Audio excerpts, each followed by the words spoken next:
नमस्कार। नमस्कार जी।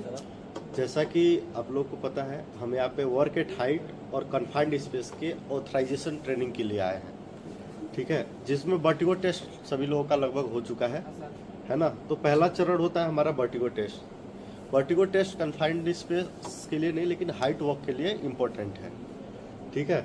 उसमें आपको देखा होगा, आपने ब्लड बीपी वगैरह जांच किया होगा, एसपीओ मॉनिटरिंग किए होंगे, हमारे जो डॉक्टर हैं, उसके बाद आपको सर्टिफाइड किया होगा। मतलब वर्टिगो का मतलब यही होता है कि आपको ऊंचाई से कितना डर लगता है ना। उसके बाद का जो प्रोसीजर है, वर्क एट हाइट और कन्फाइंड स्पेस जो एक्टिविटी है, वह एक क्रिटिकल एक्टिविटी मानी जाती है, जिसमें मेजर हैजार्ड होने के चांसेस ज़्यादा है, ठीक है। इसीलिए सबसे पहले हम वर्टिगो टेस्ट करवाते हैं, उसके बाद से उसका ट्रेनिंग करवाया जाता है, जो आज हम लोग ट्रेनिंग के लिए इकट्ठा हुए हैं। उसके बाद आपका एग्ज़ाम होगा, एग्ज़ाम में जो पास करेगा उसको ही ऑथराइज किया जाएगा और उसका ऑथराइजेशन का एक कार्ड बनेगा, ठीक है। और वही आदमी वर्क एट हाइट या कन्फाइंड स्पेस में काम करेगा, ठीक है। तो सबसे पहले हम ट्रेनिंग शुरू करेंगे कन्फाइंड स्पेस का, ठीक है। कन्फाइंड स्पेस के ट्रेनिंग में कौन कौन बताएगा कि कन्फाइंड स्पेस क्या होता है, कन्फाइंड स्पेस क्या क्या होता है, किसको किसको पता है?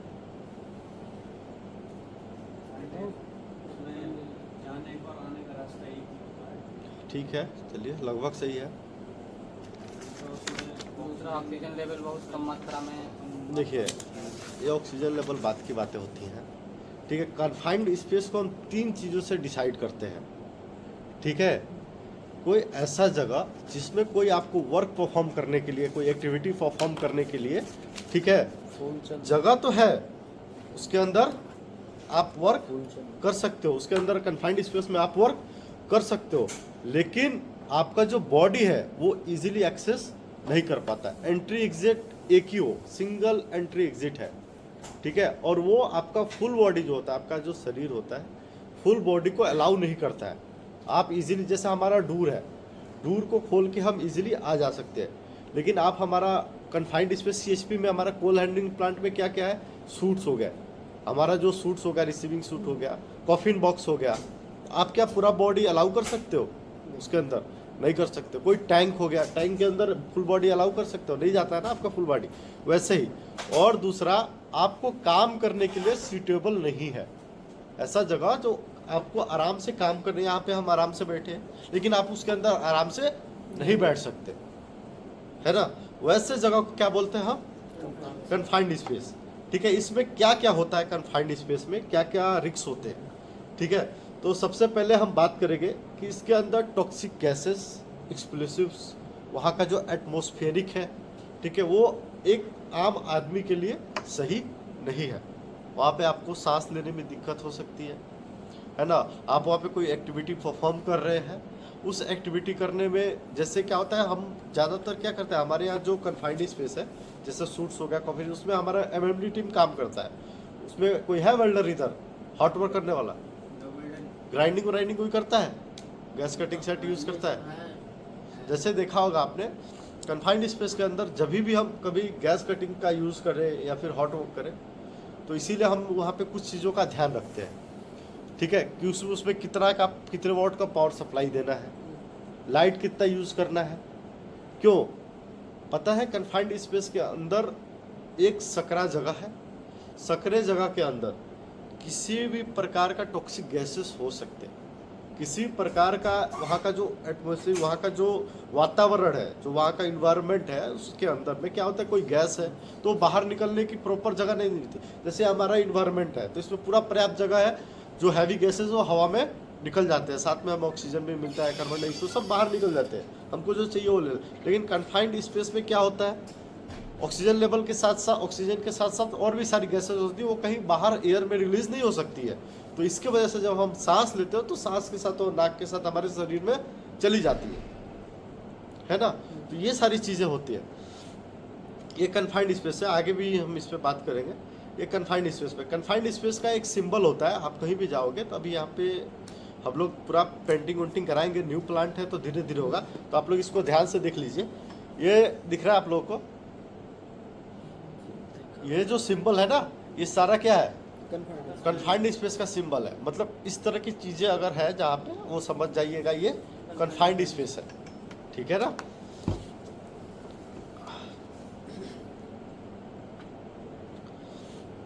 कन्फाइंड स्पेस के जैसा कि मैंने बताया अपने सीएचपी में, कॉफिन बॉक्स से, है ना, टैंक से, मैनहोल से, हाँ, सूट से, डिस्चार्ज सूट है, रिसीविंग सूट है ना, फ्लैप गेट एरिया हो गया, है ना, क्रशर हाउस में भी है कि नहीं। वेसल टैंक जो हाँ, है, उस भी हाउस, हाँ टैंक हाउस तो हाँ हाँ प्रॉन एप्रॉन फीडर है, ठीक है। हाँ, बंकर में भी है आपका, प्लस आप जाएंगे बॉयलर में फर्नेस वगैरह है, साइलोज हो गए अपने, हॉपर हो गए, ईएसपी वगैरह साइड में, है ना। ये सारे क्या है, कन्फाइंड स्पेस है। मतलब क्या क्या हमारे पास कन्फाइंड स्पेस बहुत है, डक्ट भी होता है, डक्ट, ठीक है ना, बहुत सारे कन्फाइंड स्पेस है। अब बात करते हैं कन्फाइंड स्पेस में एटमॉस्फेरिक क्या क्या वहाँ पे खतरा है, ठीक है। तो पहला है ऑक्सीजन का कम होना। क्या है, ऑक्सीजन का कम होना। ऑक्सीजन कितना कम होगा, यानी 19.5% से ऑक्सीजन कम है तो आपको क्या होगा, घुटन होने लगेगा, है ना। तो ऑक्सीजन, सांस लेने में दिक्कत है, इसमें भी बहुत सारी चीज़ें हैं। तो ऑक्सीजन कम होता है, ये पहला चीज़ है। दूसरा, उसके अंदर कोई कंबस्टेबल या फ्लेमेबल मटेरियल हो सकता है ना। कंबस्टेबल मटेरियल जैसे कुछ चीज़ों में आग लगता है, फ्लेमेबल आपका लिक्विड में जैसे आ गया, है ना। जैसे बहुत चीज़ ऑयलिंग ऑयल वगैरह आके उसके अंदर गिर जाता है कि नहीं, काम करते हैं, लीकेज वगैरह कहीं हो, है ना, कोई लीकेज है, ऑयल लीकेज है, तो वो सारी चीज़ें हैं। पावर पैक से कोई लीकेज हो जाता है ना, कोई हाइड्रोलिक पाइप है, कोई ये चीज़ है वो फट गया, ऑयल लीकेज हो गया, ठीक है, ये चीज़ें भी आती है। उसके बाद से आपका टॉक्सिक गैसेस में जैसे कार्बन मोनोऑक्साइड हो गया, सल्फाइड हो गया, वेल्डिंग से निकलने वाले फ्लूम्स, ठीक है, जो स्पटर गिरता है उसके अंदर भी होते हैं, है ना। उसके बाद से कंबस्टेबल में आपका मीथेन हो गया, हाइड्रोजन हो गया, एसिटिलीन हो गया, है ना। ये सारी चीज़ें क्या है, वहाँ पे खतरा पैदा करती है कन्फाइंड स्पेस के अंदर, है ना। अब उसके बाद से अदर चीज़ें बात करें, कन्फाइंड स्पेस में इलेक्ट्रिकल और अदर एनर्जी सोर्सेज, हमारे यहाँ पता है आप लोगों को कुछ 8-9 तरह की एनर्जी, 9 तरह की एनर्जी सोर्सेज है, 9 तरह की, जिसमें इलेक्ट्रिकल भी है ना, मैकेनिकल भी है, और आपके उसमें लाइटिंग वाइटिंग का भी कुछ इशू हो सकता है ना, बायोलॉजिकल हैजार्ड भी हो सकता है उसके अंदर, है ना। तो ये चीज़ें क्या है, ये भी एक खतरा ही है, वहाँ पे काम करने के लिए भी एक खतरा है। मतलब कन्फाइंड स्पेस एक खतरों का दुकान है, समझ में आया, क्या है, खतरों का एक दुकान है, जिसमें बहुत सारा चीज़ खतरे के लिए मिल सकता है, मतलब खरीद सकते हो। हाँ, आप खरीद नहीं सकते हो, फ्री देगा भाई, हमारे यहाँ ऑफर है, फ्री है ना, ऐसा है। उसके बाद से सांप भी जाते हैं, स्नैक देखते होंगे कन्फाइंड स्पेस, ठंडी के दिन में वो ऐसा जगह ढूंढते हैं जहाँ पे गर्म रहे वातावरण, तो वैसे जगह पे वो लोग जाते हैं स्नैक वगैरह।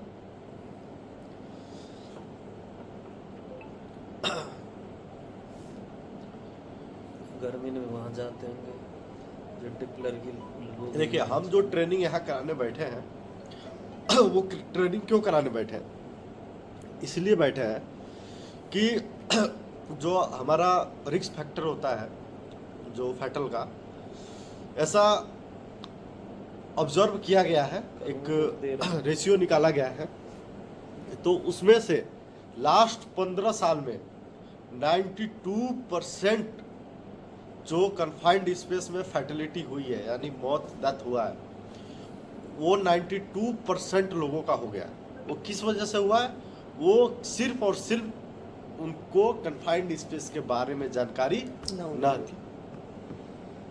हमारे यहाँ आप देखते होंगे कुआं है, कुआं, वेल कुआं रहता है ना, कुआं अभी गांव में भी होता है, कुआं में पानी सूखा हुआ है, कुछ भी नहीं, आप ऊपर से देखोगे, हाँ एकदम मतलब साफ दिख रहा है, कुछ क्रिकेट का बॉल चला गया, फुटबॉल का बॉल चला गया, कुछ भी, तो किसी को भेज देते हो, भाई जाओ बॉल निकाल के लेके आओ, है ना, जाता है ना बॉल निकालने, तो बॉल निकालने के लिए क्या करेगा, कुछ लैडर वोडर यूज करेगा, है ना, या रस्सी फेंकेगा, रस्सी पकड़ के उतरेगा, पता चलता है वो बंदा कुएं के अंदर गया और वो बाहर ही नहीं आया।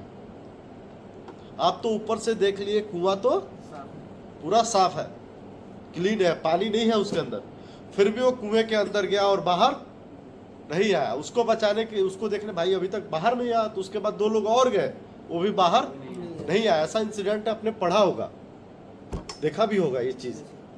तो उनको नहीं पता है कि कुएं के नीचे गहराई में कौन सी गैसेस भरी हो सकती है, वो रिलीज नहीं हो पाती है ना। हवा उनके पास जाता है ताकि हवा, एयर हमारा एटमॉस्फेरिक में जो हवा चल रहा है, हवा क्या करता है, बहुत सारे गैसों को साथ में लेके जाता है। लेकिन कुएं के अंदर तो एक ही हवा है, वो उसी के अंदर दबा के रख रहा है, तो बाहर तो निकलेगा नहीं। अभी बहुत दिन पहले मैंने एक न्यूज़ भी देखा था, कन्फाइंड स्पेस में कुछ जो हमारा वो टैंक होता है ना, लैट्रिन का टैंक जो सफाई करते हैं, सेफ्टी टैंक। ठीक है, वो टैंक में 3 आदमी जाके डेथ हुए, 3 आदमी, है ना। तो कितना खतरनाक है कन्फाइंड स्पेस में काम करना, आप समझ सकते हैं, है ना। तो इसमें से 92% जो लोग हैं उनको कन्फाइंड स्पेस में एंट्री करने का ट्रेनिंग नहीं दिया गया था, ये एक accident इसीलिए हुआ है। लास्ट 15 साल में इतना इंसिडेंट हुआ है। हम लोग तो प्लांट एरिया में कवर कर लेते हैं, लेकिन लोकल में लोग नहीं पता चलता है, लोकल में लोगों को अवेयर नहीं होता है। तो हमें भी काम है कि हमें उनको बताना चाहिए। गांव में भी कुछ टैंक वगैरह है तो उसमें भी बताना है, उनमें लकड़ी लेकिन जला के रोज सो जाते हाँ हैं। ये सारी चीजें हैं। आप देखिएगा एक रूम में, अभी ये भी केस है, एक रूम में कोई क्या किया, आग जला लिया, वेंटिलेशन बिल्कुल नहीं था, वेंटिलेशन नहीं है ना, और पता चला सुबह वो बंदा उठा ही नहीं, चारों उसी में सोए रह गए। जैसे रूम हीटर चला, तो वो भी एक कन्फाइंड स्पेस हो गया था, हाँ, वो तो रहेगा। है ना। तो वैसा ही चीजें हैं। चलिए अब हम जानेंगे कन्फाइंड स्पेस में क्या क्या चीजें हमको फॉलो करनी है, ठीक है, क्या क्या रिक्वायरमेंट है, ठीक है, इसकी टर्मिनोलॉजी के बारे में जानेंगे। सबसे पहला इंट्रेंट, कन्फाइंड स्पेस में एक व्यक्ति होता है, क्या होता है, इंट्रेंट, मतलब कि जो बंदा कन्फाइंड स्पेस के अंदर काम करेगा, ठीक है, वो कौन होता है, वो एक ऐसा आदमी होना चाहिए जो कन्फाइंड स्पेस में काम करने के लिए ट्रेंड हो, उसको कन्फाइंड स्पेस के बारे में पता हो। दूसरा होता है अटेंडेंट। अटेंडेंट क्या होता है, जैसे कि एक तरह का सिक्योरिटी गार्ड, पहरेदार, है ना, एक तरह का सिक्योरिटी गार्ड। उसका मेनली काम क्या है, वो कन्फाइंड स्पेस के इंटरनेट में मॉनिटरिंग करेगा, है ना।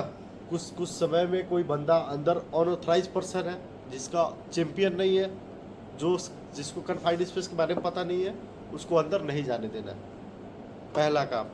दूसरा, जो आदमी गया है वो एंट्री बुक भर के जा रहा है, उससे बीच बीच में पूछ रहा है भाई कोई दिक्कत परेशानी तो नहीं है ना।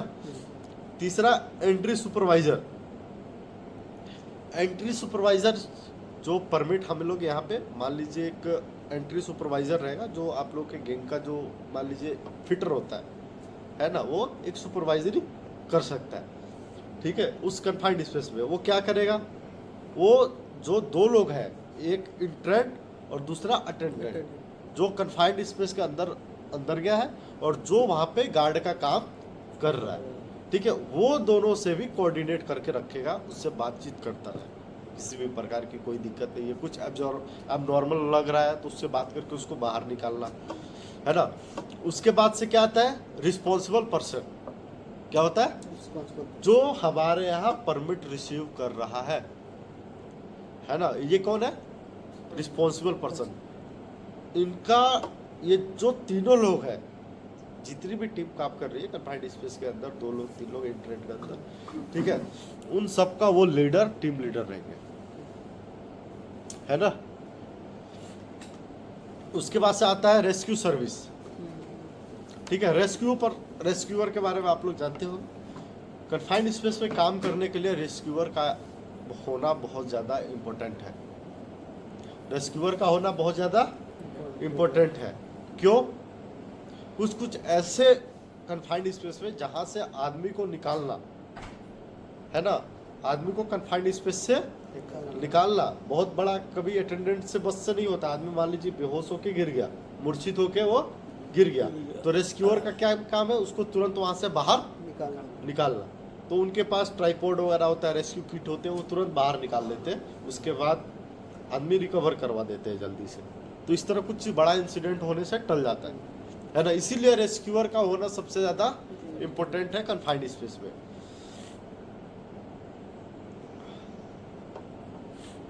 ठीक है, कन्फाइंड स्पेस में एंट्री करने का प्रोसीजर क्या है?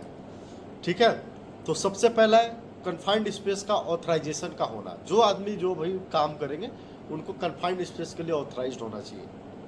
उसके बाद से उस जिस जगह पे आपको काम करना है उस जगह को आइसोलेट करना है, चाहे वो इलेक्ट्रिकल एनर्जी सोर्स आ रहा हो चाहे कोई मैकेनिकल एनर्जी सोर्स से।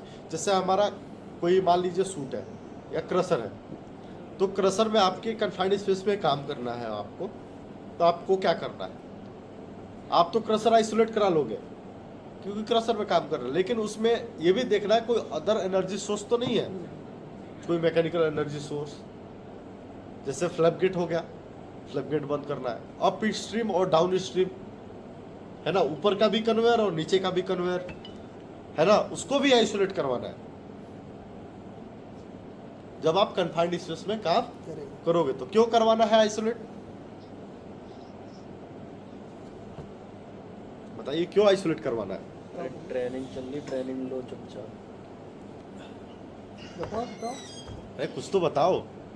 अगर मान लो आप एक चीज बताओ, आप मान लीजिए कन्वेयर 4A पे काम कर रहे हो, 4A तो इधर ठीक है, वो तो क्रशर से लिया। हाँ मान लो 4A के टेल में आपको काम करना है, 4A के टेल में काम करना है, तो उसके ऊपर क्या है, बेल्ट फीडर है।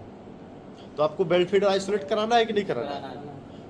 कराना है ना, तो वही पूछ रहा हूँ क्यों करवाओगे उसको? करवाना पर इसलिए है कि अगर ऊपर अगर आइसोलेट नहीं होगा, अगर वो चला देंगे तो नीचे डस्ट पूरा हो जाएगा। डस्ट कुछ मटेरियल अगर मान लीजिए कुछ बेल्ट या कुछ भी माल फंक्शन किया तो उसके अंदर आदमी है ना, उसमें फंसेगा, सर पे गिरेगा, ऊपर पे और नीचे का तो आइसोलेशन होगा। ठीक है, तो ये चीज का सबसे ज्यादा ध्यान देना है। तो वैसे ही आइसोलेट जो भी आप स्पेस में काम कर रहे हो उससे जितने भी रिलेटेड चीजें हैं उसको आइसोलेट करना है, डी एनर्जाइज करना है ना। लोको आपको पता है डी एनर्जाइज के बाद आपको लोटो प्रोसीजर फॉलो होता है, लॉकआउट और टैग आउट की भी इशू होता है ना, उसको इंश्योर कर लेना है कि ये वाकई में आइसोलेट है कि नहीं है। उसके बाद परमिट, जो इंजीनियर है वो परमिट देखना है, परमिट लिया कि नहीं लिया है ना। उसके बाद से जहां से आपका एंट्री है ना, उस एंट्री को देखना है, जहां से आपको एंट्री करना है वो सही है नहीं है क्या है ना, कैसे एंट्री करना है ना। उस जगह पे वेंटिलेशन प्रोवाइड करना है। वेंटिलेशन के लिए आपने देखा होगा अभी औद्योगिक आपने पास आया है फैन है ना, उसके साथ डक्ट भी पूरा लगा है, एयर ब्लोअर है ना, उसका यूज करना है कन्फाइंड स्पेस में काम करते समय, एयर ब्लोअर का, इसीलिए वो मंगाए। उसके पहले क्या होता है आपका मॉनिटरिंग होता है, गैस मॉनिटरिंग, जो सबसे ज्यादा इंपॉर्टेंट है। क्या है? Gas monitoring. देखोगे हमारे पास मल्टी गैस डिटेक्टर, अब जाके गैस को टेस्ट करते हैं, ठीक है, H2S दिखाता है, उसमें ऑक्सीजन दिखाता है, CO दिखाता है, LEL दिखाता है ना। तो ये सारी चीजें उसमें शो करती है। आगे चल के बताऊंगा कि किसका कितना लिमिट होगा, है ना। उसके बाद से रेस्क्यू टीम को इन्फॉर्म करना है, जो रेस्क्यू में है, सेफ्टी डिपार्टमेंट में, फायर में, उनको बताना है कि हम ये कन्फाइंड स्पेस का काम कभी भी ये नहीं कि थोड़ा चलो कोई मेंटेनेंस टीम क्या बोलता है, एक छोटा सा डिफ्लेक्टर प्लेट सूट में वेल्डिंग करना है यार, 10 मिनट का काम है, मैं तो 10 मिनट पे ही कर दूंगा, होता है ना। कौन जाएगा परमिट सिस्टम फॉलो करने के लिए? काम करते हैं, इमरजेंसी मारते हैं और काम चालू कर लेते हैं, जल्दी करो है ना। अरे जल्दी करो, 10 मिनट का काम है, महक रहा अरे बस सामान लगाने में ही, बस मुझे जाके बस वेल्डिंग ही मार के आना है और कुछ नहीं करना, है। मैं थोड़ा तो टाइम लगेगा। इसका कह रहा हूँ महक रहा है, जल्दी करो। हाँ, शख्स महक रहा है किसी कौन है? होगा भाई सब ठीक है, तो ये चीज है। तो ऐसा क्या होता है जब ऐसा बोलते हैं तो फिर बात चलो कर दो, अब इतना काम के लिए कौन बुलाएगा सेफ्टी डिपार्टमेंट को, कौन गैस टेस्ट करवाओगे, आदमी घुसा दिया। ये साइन करा वो साइन करा, 1 घंटा इतना टाइम लगेगा, 10 मिनट का काम मैं कर देंगे। करके हटते तो हैं। एक चीज हमारे यहाँ कहावत है, जल्दी का काम शैतान का होता है, जल्दी वार ही मारो जाए। ठीक है ना। ये बहुत प्रचलित कहावत है, जल्दी का काम शैतान। शैतान का होता है ना। तो वो जल्दी के काम में ही शैतान बन शैतान जाता आ जाता है कि हम ही शैतान है ना, समझ में आया। तो ये सारी चीज है। उसके बाद से क्या करना है आपको, प्री एंट्री टॉक। काम करने से पहले आपको पूरा आपस में बात करना है, भाई हाँ फैन ऑन सही से काम कर रहा है कि नहीं, हवा जा रहा है कि नहीं, किसी तरह का दिक्कत तो नहीं है, हम काम कैसे करेंगे, हार्ड वर्क करेंगे, गैस कटिंग करेंगे, गैस कटिंग करेंगे तो कैसे करेंगे, टॉर्च बाहर जला के लेके जाएंगे कि टॉर्च अंदर जलाएंगे। टॉर्च जो कटिंग सेट का भी टॉर्च है ना, बहुत लोग क्या करते हैं कन्फाइंड स्पेस के अंदर ले आके लाइटर जला के और चिमटा ऐसे मारते है ना। तब तक क्या होता है, ऑक्सीजन पूरा रिलीज हो जाता है, उसमें ऑक्सीजन की लेवल बढ़ जाती है। एलपीजी के साथ ऑक्सीजन मिक्स होके क्या होगा, डीए के साथ ऑक्सीजन मिक्स होके पूरा वातावरण में फैल जाएगा। और चिमटा मारो आग पकड़ेगा कि बूम, है ना। इसीलिए कभी भी बोला जाता है कन्फाइंड स्पेस के अंदर गैस कटिंग का टॉर्च तो बिल्कुल नहीं जलाना, है ना। उसके बाद से आपको प्री एंट्री टॉक करके रजिस्टर एंट्री करके कन्फाइंड स्पेस में, इंटर ठीक है ना। और इसके साथ में अगर आपको कन्फाइंड स्पेस का परमिट लेना पड़ता है, अलग से जानते हैं यहाँ का एनेक्सर है। हॉट करना है तो हॉट का भी परमिट लेना पड़ेगा। लेना पड़ेगा। हाइट का तो पता ही। ये देखिए इसी तरह का हमारे पास वेंटिलेशन फैन है, आया हुआ है, देखिए दिख रहा है ना सबको, दिख गया दिख रहा है ना। फ्लेक्सिबल पाइप है, हाँ एयर सक करके नीचे देगा। ठीक है, ये सेम आया है अपने पास है, उसका आप लोग को यूज करना है कन्फाइंड स्पेस के लिए, है ना। नीचे लेके जा सकते हैं हाँ। ऑक्सीजन साफ साफ। ठीक है, कन्फाइंड स्पेस में ऑक्सीजन की जो लिमिट है, मैं बोला था कि आगे बताऊंगा, उसमें जो काम करने की लिमिट है वो है 19.5% से 23.5, 19.5 से 23.5% है, ठीक है ना। अगर इतना अगर ऑक्सीजन लेवल है तो हम लोग काम कर सकते काम कर सकते हैं, इसके बीच में है तो आपको काम करना है। हाई भी अगर नहीं कम होना है चाहिए। या ज़्यादा है, तब इस लिमिट से ज़्यादा तो आपको काम परफॉर्म नहीं करना है। उसके लिए जो भी प्रिकॉशंस होंगे वो लेके काम करना है, वो भी आगे बताऊंगा मैं, ठीक है। कंबस्टिबल मटेरियल में एलियल मतलब होता है लोअर एक्सप्लोसिव लिमिट, ठीक है, उसका भी एक परसेंटेज होता है, वो 10% से कम होगा। कम होना चाहिए। अगर ज़्यादा हुआ तो क्या होगा, कंबस्शन है ना, आग लगने की संभावना है। आग लगने की जो संभावना है वो बढ़ जाएगी, ठीक है ना। टेम्परेचर कन्फाइंड स्पेस के अंदर टेम्परेचर कितना होना चाहिए, तो उसमें है 15 से लेकर के 50 डिग्री सेल्सियस, बहुत ज़्यादा भी नहीं और बहुत कम भी नहीं, ठीक है। ये एक काम करने के लिए आइडियल टेम्परेचर है, 15 डिग्री से लेकर के 50 डिग्री सेल्सियस, यूनिट सेल्सियस, ठीक है ना। अधिकतम तक। और ह्यूमिडिटी 35% से लेकर के 50%, ये सब याद रखिएगा आप लोग, एग्जाम में पूछा जाएगा सवाल, ठीक है ना, समझ में आया।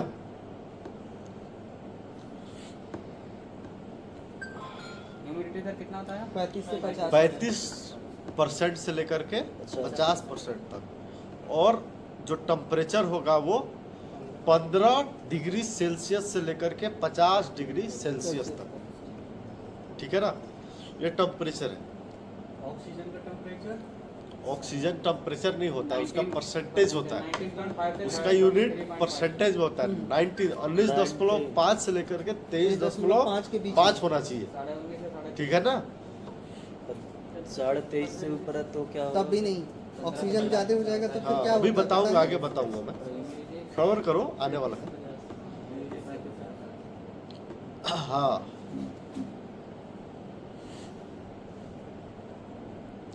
देखिए सबसे पहले अगर 19 से ऑक्सीजन कम हुआ, ठीक है ना, तो मान लीजिए 15 से लेकर के 19% तक ऑक्सीजन है उसके अंदर, ठीक है, तो उसमें आपके शरीर में कुछ सिम्टम्स आने शुरू हो गए, आपको ऐसा वीकनेस जैसा महसूस होने लगेगा, शरीर काम करना धीरे धीरे बंद कर देगा। और जब 12 से 14% आएगा तो आपका सांस लेने वाला ऐसा, सांस लेने के लिए एक होड़ नहीं होती है दिल को कि बस जल्दी जल्दी सांस ले, तो एकदम ऐसा होने लगता है, ठीक है, वो चीज़ होगा आपके अंदर, है ना। चढ़ाई पे जब चढ़ते हैं। ऑक्सीजन 10 से 12% आएगा तो आपके होठ क्या होने लगेंगी, ब्लू होने लगेंगी, नीला होने लगेगा, क्या होने लगेगा, नीला होने लगेगा, ठीक है। और जब ऑक्सीजन का परसेंटेज घटकर 8 से 10% के बीच में आया तो आपको क्या होगा, वोमिटिंग होना चालू हो जाएगा, आपका दिमाग काम करना बंद कर देगा, है ना। और जब ऑक्सीजन 6 से लेके 8% के बीच में आएगा तो उस समय आपको क्या होगा, मतलब डेड सर्टिफिकेट फैटल होने के चांसेस 50% कंफर्म हो जाते हैं। उसमें रिकवरी पॉसिबल है लेकिन कंफर्म हो जाता है। अगर उस समय तक कोई रेस्क्यू कर लिया आपको तो 50% चांस है कि आप रिकवर कर जाएंगे, ठीक है। और ऑक्सीजन लेवल 4 से 6% तक गया तो मतलब आप कोमा में चले जाएंगे या फिर डेथ कर जाएंगे। समझ में आया, ये ऑक्सीजन कम होने का है। और ज़्यादा हुआ तो, कम हुआ तो ये होगा, ज़्यादा होगा तो क्या होगा बताइए। ज़्यादा तेज लेंगे फिर जो टाइम मिल रहा है वो नहीं मिलेगा। अभी खुले एरिया में घूम रहे, ज़्यादा नहीं मिल रहा है। एटमॉस्फेयर में ऑक्सीजन कितना परसेंट है? यहाँ के एटमॉस्फेयर में 20.9% ऑक्सीजन है। इसमें इशू नहीं होगा ना, उससे अब जाएगा तो फिर ठीक है, देखिए बता रहा हूँ, अगर ऑक्सीजन लेवल हमारा 21% है, ठीक है, वातावरण में ओवरऑल पूरा इंडिया में, लेकिन हमने चेक किया 20.9 आता है, सॉरी 20.9% आता है, 20.9 ये हमारा ऑक्सीजन लेवल में आता है। तो इसमें क्या होता है, जब हमारा परसेंटेज 23.5 से बढ़ेगा तो उस समय आग लगने के चांसेस बढ़ जाते हैं, क्योंकि ऑक्सीजन जितना चाहिए उससे ज़्यादा मिल रहा है। और आग का सबसे बड़ा दोस्त ऑक्सीजन मतलब हम तुम्हारे लिए, तुम हमारे लिए, समझ में आया? हम तुम्हारे लिए, एक दूसरे के लिए, हाँ, वही हम हाल तुम्हारे लिए और तुम हमारे लिए, वही कहानी है ना। तो ये चीज एकदम शूट करता है इन सब चीजों पे, ठीक है। तो ये फायर लगने का चांसेस ज्यादा है, इलेक्ट्रिक्यूशन का खतरा है, पावर सप्लाई आप लिया स्पार्क कर जाएगा, है ना। क्यों आप लोग किस किस पैनल रूम में आप लोग एसी लगाते हैं, कूलिंग का फैसिलिटीज देते हैं? आपके सीडाई पैनल रूम में भी लगा है ना, हीटिंग होती है ना इनसे, यूपीएस टेम्परेचर को थोड़ा कंट्रोल करेंगे तो ठीक है, नहीं तो आग लग जाएगा। समझ में आया? और कैसे लगेगा, ज़्यादा हीटिंग होगा, ऑक्सीजन बढ़ेगा, है वायर ना। वगैरह फूकेंगे। ऑक्सीजन का काम ऐसा है कि ठंडा रखने का भी काम करता है और आग बढ़ाने का भी काम करता है, ठीक है ना।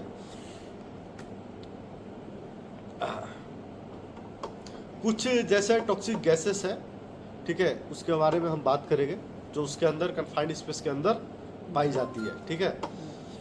जैसे कि हाइड्रोजन सल्फाइड है, ठीक है, उसका एलियल परसेंटेज कितना है, 4.3 है ना। ऐसा ही कार्बन मोनोऑक्साइड है, एलियल 12.5, 12.5 है।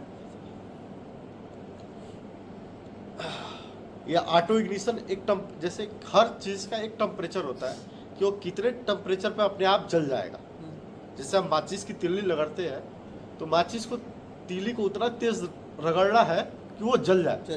ऐसे प्यार से सहलाएंगे तो जलेगा नहीं, तो हम वो रगड़ने के लिए वहाँ पे फ्रिक्शन करते हैं, और फ्रिक्शन इसलिए करते हैं ताकि उसका जो टेम्परेचर है वो बढ़ जाए।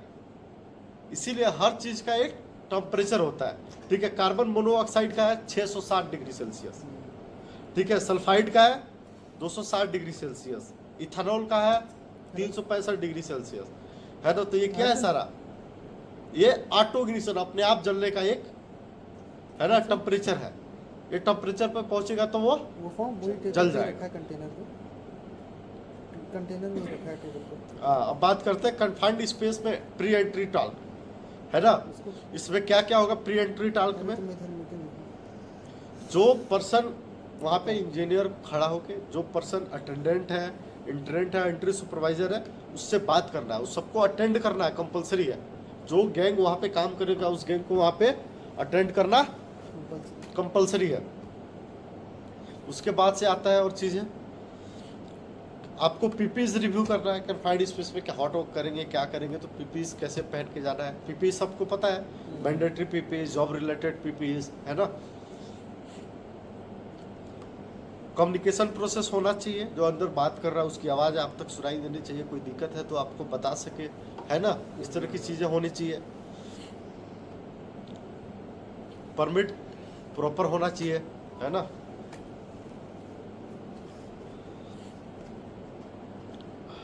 ये हो गया कन्फाइंड स्पेस का टेस्ट करते हैं, ठीक है। टेस्ट आपको कम से कम हर आवर्स में कन्फाइंड स्पेस का टेस्ट करना जरूरी होता है। तो यहाँ पे 2 घंटे का तक एक बंदा 2 घंटे तक कन्फाइंड स्पेस में काम कर सकता है, क्योंकि उस तरह का कन्फाइंड स्पेस हमारे पास डिजाइन अभी सीएचपी में नहीं है, जहाँ पे बहुत सारी गैसेस हो, या फिर जैसे कि हमारा मिड प्लांट में होता है ना।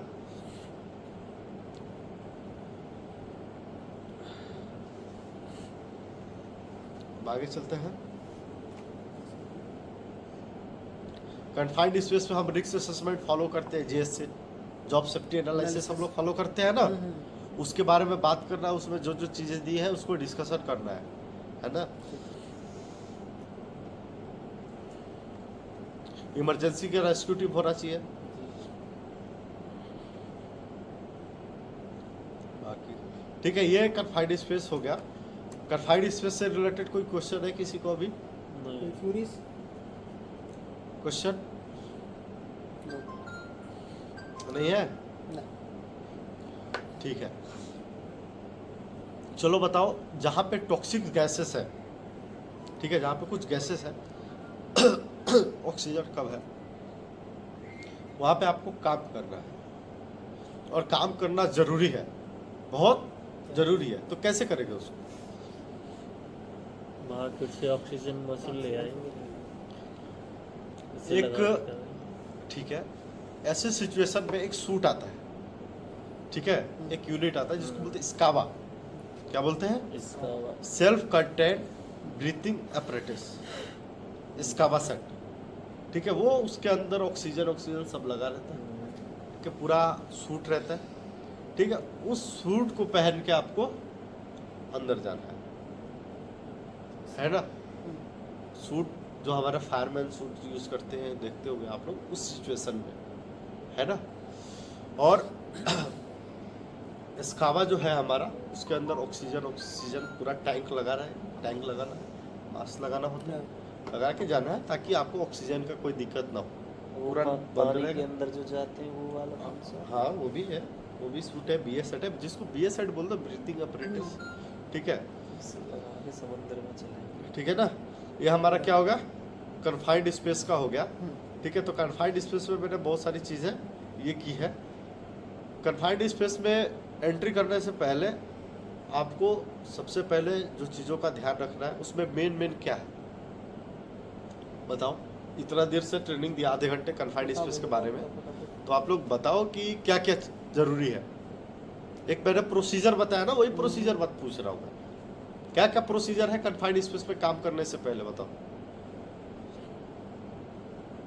ऑक्सीजन का लेवल चेक करना है। सबसे पहले कैसे बताया मैं? फर्स्ट ऑफ ऑल फर्स्ट आप ये अगर जगह कन्फाइंड स्पेस का एरिया, तो सबसे पहले उसके ऊपर का और नीचे का आइसोलेशन जरूरी है। देखो, सबसे पहले एक बार और रिपीट कर रहा हूँ, ध्यान से सुनो।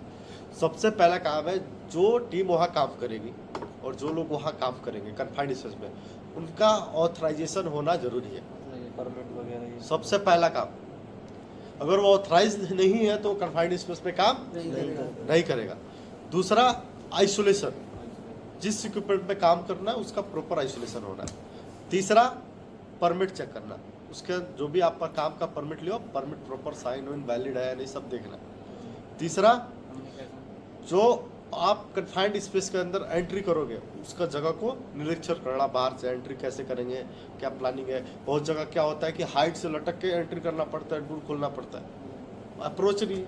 तो ये सब चीज़ों का देखना, उसका रिस्क असेसमेंट करते हैं कि कैसे आदमी अंदर जाएगा, है ना। उसके बाद से उस जगह को वेंटिलेटेड करना, हमारे पास जो ब्लोअर आया है ना, ब्लोअर, एयर ब्लोअर, उसका यूज़ करना है ना।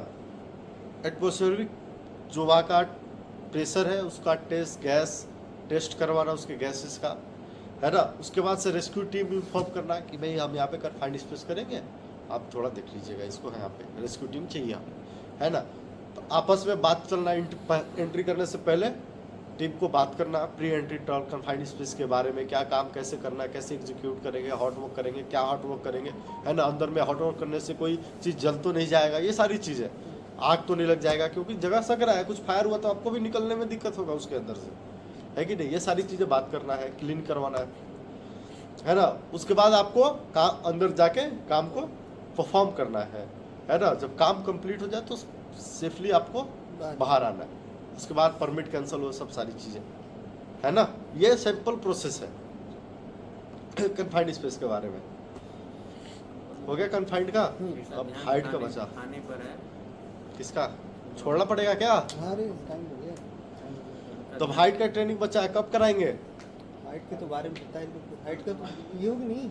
हाइट का ट्रेनिंग में पेंडिंग है, कन्फाइंड का हो गया। हाइट का एक बार तेरे बिल्डिंग में कर नहीं, वो ट्रेनिंग नहीं हुआ होगा। सेफ्टी टॉपिक है। हाँ टाकू, एक काम करो तुम लोग 2:30 बजे आओ। अरे मेरे पास पीडीएफ भेज दे मैं इसको ये नहीं दे तुम सकते तो ना। एग्जाम में तो पढ़ा नहीं अब ठीक है 2:30 बजे आ जाओ। कर